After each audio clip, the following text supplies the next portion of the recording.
Hi friends, మీరు ఎంతగానో wait చేస్తున్న ఆమ్లా క్యాండీ రెడీ. ఒకసారి ప్రాసెస్ చూద్దామా.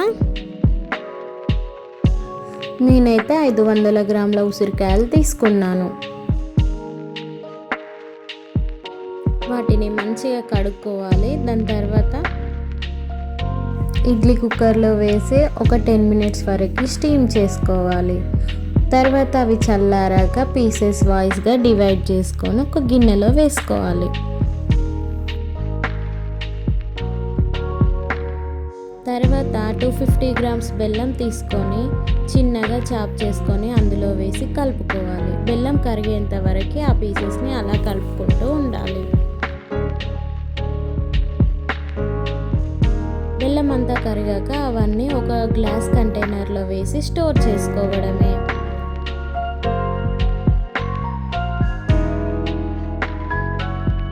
నెక్స్ట్ డే మార్నింగ్ ఒకసారి షేక్ చేసుకోవాలి. మళ్ళీ ఈవినింగ్ కూడా అలానే చేయాలి. ఇలా 2 డేస్ వరకు అవి అలాగే ఊరనివ్వాలి. ఆ నెక్స్ట్ డే అంటే 3rd డే అవి తీసుకొని మంచిగా షేక్ చేసుకున్నాక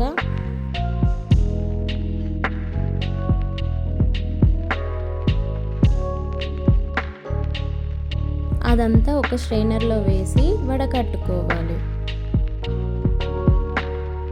ఆ ఎక్సెస్ వాటర్ని ఒక గిన్నెలోకి తీసుకొని ఈ పీసెస్ అన్నీ ఒక ప్లేట్ తీసుకొని అందులో మంచిగా ఈవెన్గా స్ప్రెడ్ చేసుకోవాలి.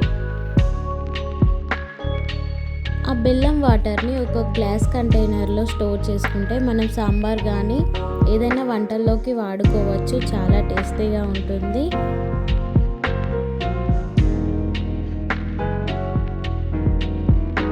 అలా స్ప్రెడ్ చేసుకున్న పీసెస్ని డ్రై అయ్యేంత వరకు మంచిగా ఎండలో ఆరబెట్టుకోవాలి. నాకైతే అవి డ్రై అవ్వడానికి 2 డేస్ పట్టింది. చూడండి ఎంత మంచిగా డ్రై అయినాయో. సాఫ్ట్గా లైట్గా క్రిస్పీగా ఉంటాయి. అంటే ఎక్కువ వరకు సాఫ్ట్గానే ఉంటాయి.